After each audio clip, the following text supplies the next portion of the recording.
Hello guys, myself Karan Udaipuriya and I welcome you to our J Advanced series. Our topic for today is complex numbers, and believe me, complex numbers are never so complex if analyzed simply. So let's begin.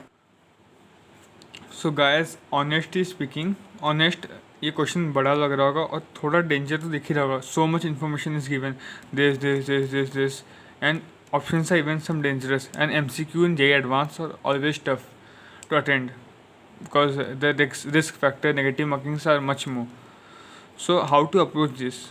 See, actually this question is a piece of cake if we go by steps properly. Okay, let's see how to attend these questions.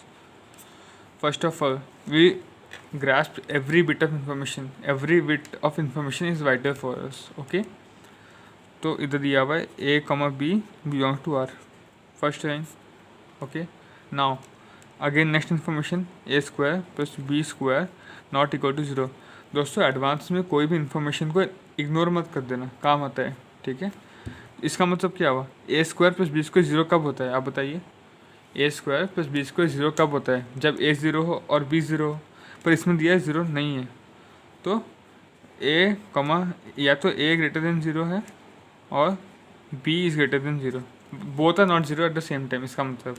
ठीक है, now suppose S कुछ भी एक space दे दिया है हम लोग को, some space is Z belongs to R, Z equal to A plus I B T and T is the real number and T is not equal to zero. Again another information given here and it's asking if Z is equal to X plus I Y and Z belongs to S then options are given.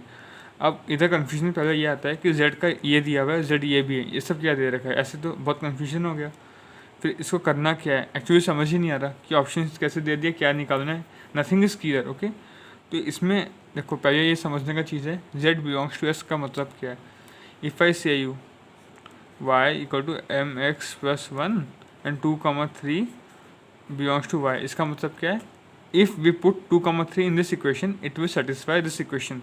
इतना तो समझ में आता है, basic है. वैसे ही इधर z belongs to s, मतलब अगर ये इस स्पेस में डालेंगे ये z को तो सब इक्वेशन सेटिस्फाई हो जाएगा. ये समझ में आ गया. अब दूसरा क्वेश्चन डालें कैसे, इसको इसमें डालिए किससे, how can we put it in that. We can compare the real parts, obviously real and imaginary part, that's steps for complex numbers, complex equations. तो what is the complex equation given here, z is equal to 1 by a plus i into b t. And I always recommend whenever we see imaginary part in the denominator, we always take it to the numerator. How we do it? Rationalize it. And if we rationalize it, we get a minus I b t by a square plus b square t square. What's the formula? 1 by z is equal to z mod by z bar by z mod whole square. This is what I did here. Okay. Now coming back to our question, ये हमारा z आ गया, तो real part पता चल गया, imaginary part पता चल गया, और दिया हुआ है z equal to X plus I Y satisfies this equation. इसका मतलब क्या हुआ, we can compare the real and imaginary parts.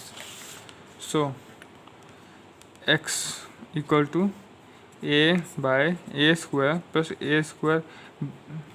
Plus B square T square.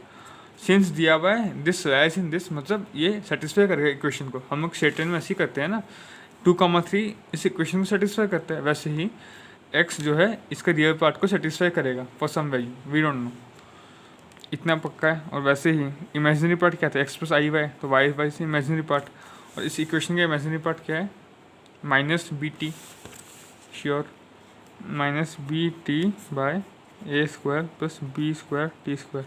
Now the most important thing जो हमें ध्यान रखना है इधर, कि इधर x है, a है, b है, t है, इधर y b a t है. क्या एक ऑड फैक्टर है, देखिए इधर फिर देखिए आप ऑप्शंस देख लेते हैं एक बार. a है, a b है, a b a x y सब है, t कहीं नहीं दिख रहा. t का कुछ काम ही नहीं है. t is a variable here which is varied to increase the space. इस स्पेस का डिफरेंट वेरिएशंस आने के हम लोग t को यूज़ करें actually, and t can take any value. If we neglect t, if we substitute t and find out t in terms of a, b, x, y, we will be close to our answer. So that's the first step, to neglect t, to find a substitution for t. How will you do that? It's very easy. Both equations में t है, तो देखो simplest way क्या है, a square plus B square T square is equal to x by a. Similarly इधर भी a square plus B square T square is equal to minus y by b t. ये समझ में आ रहा है?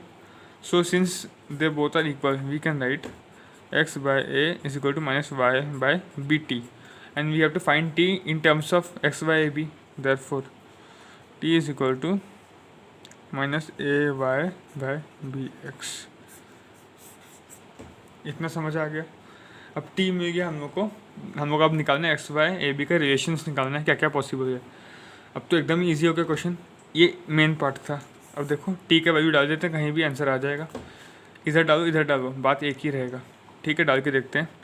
x is equal to a by A square plus B square into t square. T square क्या है, a square y square by b square x square. मैंने क्या किया, कुछ नया नहीं किया, इसको स्क्वायर कर दिया इधर. That implies x is equal to a by A square plus B square cut रहा है, a square y square by x square. That implies simple है, x is equal to a by A square by x square into x square plus Y square. ये भी समझ आ रहा है? That implies x is equal to x square by a into x square plus Y square, है ना. तो अब ये आ गया. अब अगेन इसका दो तीन सोल्यूशन होगा. x कॉमन ले जाएंगे, x कॉमन ले गए तो हमारा आ रहा है 1 minus x by a whole x square plus Y square. पक्का इज इक्वल टू 0.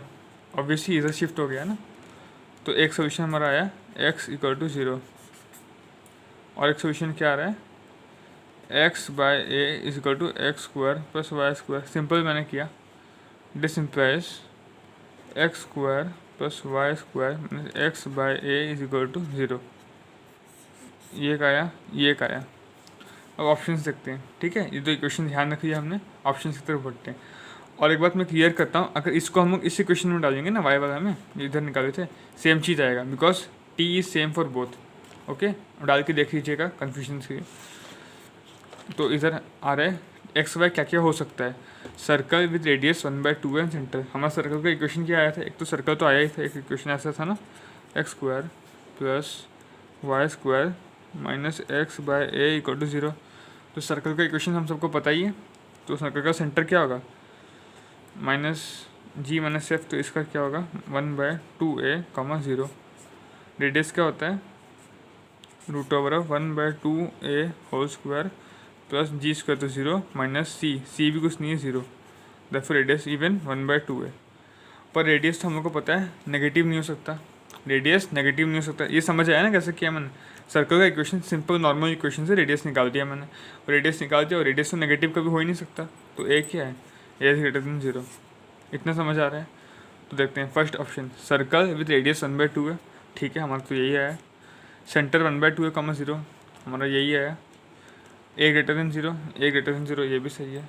तो ये हमारा ठीक है. और बी से हम लोग को फ़र्क ही नहीं पड़ रहा इधर, कुछ भी हो जाए. और हाँ, B not equal to 0 justified इधर, बिकॉज हम जो टी निकाले थे ना, हमारा टी क्या था, ए बाय बी एक्स. और अगर इधर बी 0 हो जाता है तो टी इन्फिनाइट हो जाएगा, तो नॉट डिफाइंड फॉर्म हो जाएगा. तो B not equal to 0 justified इधर. ये तो हो गया. तो अगर ये हो गया तो ये हो ही नहीं सकता. सर्कल का एक ही क्वेश्चन हम लोग का आया ओवरऑल. तो इतना समझ आ गया. अब बाकी दो, एक्स एक्सिस वाई एक्सिस. अगर ए 0 हो गया, ए 0 का तो एक्स सीधा 0 ही हो रहा है. एक्स सीधा 0 हो रहा है, तो इसका मतलब वाई एक्सिस है. इससे कोई दो राय है ही नहीं.